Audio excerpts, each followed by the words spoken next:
My grandmother left me a necklace. When I took it to a jeweler, he screamed, "Oh my God!" Inheriting my grandmother's necklace felt like holding onto a piece of her legacy. Its antique charm often made me wonder about its history. Curiosity got the best of me, so I decided to take it to a jeweler for evaluation. His reaction, however, was far from what I expected. His eyes widened in disbelief, and he exclaimed, "Oh my God!" I stared at the jeweler, trying to process his reaction. His hands trembled slightly as he set the necklace down, his face a mask of disbelief and something resembling fear. "Is everything okay?" I asked, my voice tinged with confusion. He looked at me, then at the necklace, like it was something dangerous. "It's connected to something terrible," he muttered.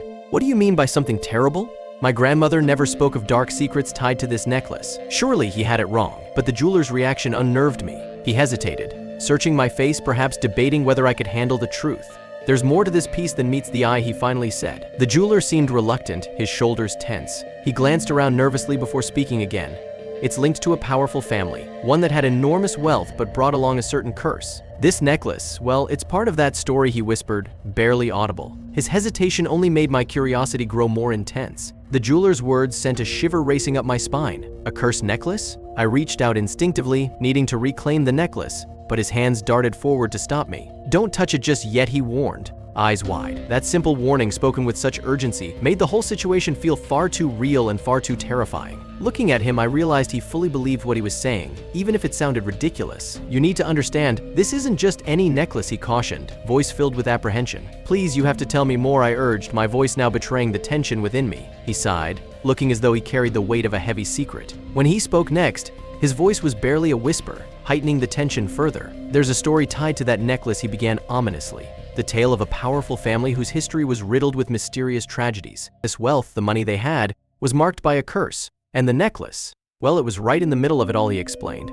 watching for my reaction. I could only nod, trying to process the enormity of what he was telling me. My heart raced, each beat loud in my ears as he continued. "Everyone who's owned this necklace has faced untimely, often inexplicable deaths," he revealed. "You can see how it's made such a legend for itself." The thought made my blood run cold. The idea that a piece of jewelry could carry such a heavy burden. My mind spun with questions. Desperation clawed at me as I pressed for more details, my voice rising in disbelief. "What else can you tell me?" Surely there had to be more information or some way to fight against this curse. The idea of taking it back unnerved me. "You need to be very careful," he insisted, his grave warning echoing in my mind. What would happen if that necklace was truly cursed? Despite my initial impulse to distance myself from the necklace, a deeper hunger for answers took over. This family heirloom seemed shrouded in mystery, and the jeweler's words, despite their eeriness, sparked a need for understanding. I needed to trace its path, uncover the steps that led it from past owners, possibly saving me from the same fate. Leaving the jeweler's shop, the chill of his revelations clung to me. The thought that this trinket I had worn with such casual innocence was steeped in such a grim history was mind-blowing. What secrets had been woven into its delicate chains, and what shadows lay ahead? My mind churned with unease as I pondered the necklace's legacy. I knew my journey for the truth was only beginning. Skepticism wrestled with fear as I tried to reconcile the jeweler's astounding claims with my logical mind. Could such a curse truly exist? Or was this all an elaborate superstition? The thought of curses felt archaic, but the jeweler's serious demeanor made dismissing his words difficult. Was the danger real? Or was this all just an eerie coincidence playing tricks on me? I tried to lighten the mood, forcing a laugh to dissolve the tension. My grandmother was always so level-headed. I shared, using her practical demeanor as a reminder. The jeweler's unwavering seriousness pulled me back to reality. The jeweler's somber expression didn't change, hinting my grandmother might not have been aware of the necklace's dark history. His words echoed in the quiet shop, leaving me questioning everything. Could she have really overlooked such grave details? His implications left me wary, wondering how well I ever really knew her. I turned my gaze back to the necklace, now resting innocuously on the counter. What did it represent beyond its delicate craftsmanship and aged beauty? A trickle of dread crept into my heart as I grappled with its potential dangers. The questions piled up, leaving an inkling of fear I couldn't quite shake. Determined to get tangible proof, I locked eyes with the jeweler. "Show me the evidence," I demanded, needing something concrete to unravel this web of stories and suspicion. Superstition or not, I needed more than just words to believe in this curse. He hesitated, the lines on his face deepening, as if weighing the repercussions of his revelations. This confrontation with truth would either substantiate his claims or lay them to rest. With a conflicted sigh, the jeweler reached for a drawer under the counter and produced a worn folder. He opened the folder slowly, revealing yellowed papers and photographs, an archive of tragedies entwined with the necklace's unnerving legend. My curiosity had led me deeper into this mystery. As he sifted through brittle clippings, his finger paused on one article. I leaned in, eyes on the headline, "A Mysterious Heiress's Untimely Death." In the black and white photo, she wore a necklace just like mine, My breath caught as the realization hit me like a freight train. The photograph was clear. This necklace, identical to mine, encircled the neck of the heiress. How could something so similar exist? Was this truly a marker of doom? A cold sense of dread crawled through me, solidifying the mystery's grip on my thoughts, leaving behind 100 questions. The jeweler brought the folder closer, pointing to the article with a shaking hand. His voice trembled as he explained how the necklace had surfaced repeatedly at tragic events throughout history. It seems wherever this thing appears, misfortune follows, he said, detailing similar chilling outcomes in each story, as though the necklace had a personality, a malignant presence that haunted each unfortunate owner. His words echoed in my mind as I stepped out of the shop. Everyone connected to the necklace seemed to meet a tragic fate, fueling my growing dread. I returned home, my heart racing with each thought of the necklace's ominous history. I had inherited something far darker than a simple family heirloom. Sitting at my kitchen table, the calm of home felt swallowed by an invisible threat. How did something so sinister end up with my grandmother? Why had it become my burden too? Questions swirled in my mind as I tried to find some refuge from the growing dread. As I sat in my small living room, the significance of the necklace and its haunting past loomed large. It felt like a piece of history, imbued with shadowy stories and unsettling mysteries. I imagined the hands it had passed through, the lives it had brushed against. I realized the necklace had become more than just an object. It was a catalyst of potential peril in my life. Its presence felt like a ticking clock, counting down unknown moments, as though my connection to it had pulled me into a dangerous dance. The thought of carrying something so perilous was both terrifying and maddening. Desperation for a resolution gnawed at me. I hesitated over the decision of what to do next. Understanding that keeping the necklace meant inviting risk, I felt a deep conflict within. Letting go seemed simple, yet the mysteries it held were tantalizing, drawing me closer despite the danger. Its presence in my life was a clear threat, casting a shadow over each moment, every decision now bound by its ominous history. A lingering sense of foreboding kept me in constant worry. Its weight pressed down, each day whispering of secrets yet to be uncovered. My thoughts spiraled, the curse feeling too real to ignore. Determined, I grabbed the necklace, its cold metal warm in my grip, a taunting reminder of its allure. Steeling myself, I knew I had to confront the secrets my grandmother took to her grave. I imagined possible solutions to free myself from this curse. Surely there must be a way to break it, some hidden key woven within the necklace's ornate design. As I pondered the legends, this dangerous enigma pulled me in deeper. Acknowledging the risks ensnared within its history, I waded through the threats in search of hope, a resolute belief that perhaps in the past lay the secrets to end this cycle of misfortune. Trusting the jeweler's advice, I pondered how to dispose of the necklace. The thought of ditching it anywhere seemed risky, as if it could carry on its dark legacy through sheer will. Convinced of its potential harm, I considered how best to rid myself of it for good. The whisper of its threats remained, urging swift action before it could clutch more lives in its merciless grip. My heart pounded in my chest as I faced the inevitable decision. I couldn't let this necklace bring more suffering. Leaning in,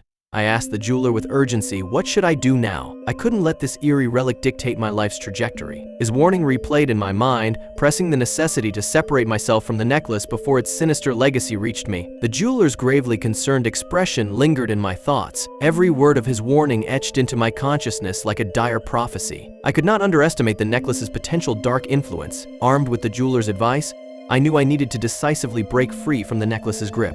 The more I pondered the necklace's grim history, the clearer my path became. I had to destroy it, to eradicate the malicious legacy it carried. Each beat of my heart steadied the resolution to erase its mark from time. With each passing moment, I felt a deeper pull to understand and end its ominous cycle. Ignoring its story was not an option. Faced with the necklace's shadowy past, my confrontation with its grim history began in earnest. The reflections on my grandmother's involvement drew sharper my responsibility to uncover truth. Armed with this insight, I aimed to unlock the secrets woven through our bloodline and seek clarity to sever its haunting ties once and for all. Standing there, I felt a chill as the jeweler's words sunk in. The family he mentioned, cursed and powerful, tied back to me. I was connected to this treacherous history, whispers of the past clawing their way into my present. The ties were deep, echoing across time, revealing a truth hidden for too long beneath silence. Their whispers felt alive, traversing decades to situate shadows in our lives. The specters of the past, specters I never knew, began to haunt my thoughts, weaving themselves into the necklace's dark story. I could almost hear their echoes, felt the weight of their presence through this chain my grandmother once gave me. The truth of my grandmother's legacy, bearing ominous implications, echoed through me. My fate now seemed intertwined with this dark relic. My grandmother's silence over the years now appeared to hold an uncanny understanding. Searching through old photos, I unearthed a photograph of my grandmother, young and elegant, wearing the same necklace. The uncanny coil of history seemed to intertwine us, linking our stories in a way I couldn't deny. I pondered her mysterious bond with the necklace and how she navigated its darkness unscathed. If she succeeded, perhaps the same hidden knowledge could sustain me through the necklace's malevolent grasp. As I delved deeper into this legacy shrouded in mystery, I hoped their whispered stories held enough strength to protect me. Specks of dust danced in the sunlight as I rifled through old documents and faded photographs. Despite the looming mystery, a sense of determination gripped me, compelling me to unravel my family's entwined secrets. An escalating drumming thumped my heart, a gentle reminder of pernicious enigmas tangled within family's ancestral pride. In revelation, I discerned that unlocking the past may unwind the present, deterring potential tragedy invited by the necklace. Each discovery peeled back a layer of the unknown, promising answers to questions I hadn't even thought to ask. Despite animals stirring nearby's dusk, my instincts demanded reconciliation with the spirit once hidden within the necklace's protective embrace. There was something ominous yet undeniably familiar about this calling, a voice that urged understanding over fear. It was as if the necklace itself beckoned, whispering stories embedded deep within its chains. The search heralded the trusted mansion, familiar yet foreboding, an avenue refuting memory through ancestors rejoiced but bitter. Its worn facade seemed to watch, a guardian of secrets untold, a step closer to unveiling what the necklace shielded. It was a sanctuary of secrets yearning to be known. Labyrinthine corridors embraced the morning hush of discoveries, unwavering belonging throughout generations, subject to the mansion's empty gaze. With each creaky board, I grew nearer to unraveling the truth hidden away by years. Strangely harmonizing tension lingered within rooms forgotten but reminiscent of closeness once denied. Time stretched as I lingered in them, the tension between unearthed truths and undiscovered secrets forming a melodic whisper that begged to be followed. Nestled in shadows, my grandmother's journal whispered secrets long unknown. The worn pages, marked by time, felt like a bridge to her heart, laden with insights she had never shared aloud but penned in solitude. I felt an intense connection to her past as she recounted the necklace's dark history and our family's legacy. Each entry linked the necklace to inexplicable anomalies, revealing an ancestral curse. She detailed her struggle with its sinister grasp, writing of hopes and strategies for survival, a battle handed down through generations. Her words spoke of resilience, painting vivid images of ancestors' challenges and her own efforts to overcome them. Her journal brimmed with lessons in perseverance as she sought freedom from the curse. She expressed gratitude for love and strength, urging resilience and altruism as pathways forward. In her reflections, I found a blueprint for facing the necklace's shadows. Her stories illuminated a route to redemption, reconnecting with our family's fractured history while offering a renewed legacy. Inspired by her wisdom, I sensed the possibility of transforming our fate, grounded in resilience and understanding, a chance to finally defy and redefine our family's destiny. Thank you so much for watching. If you enjoyed this story, don't forget to hit that like button, subscribe, and ring the notification bell so you never miss another unbelievable tale like this one.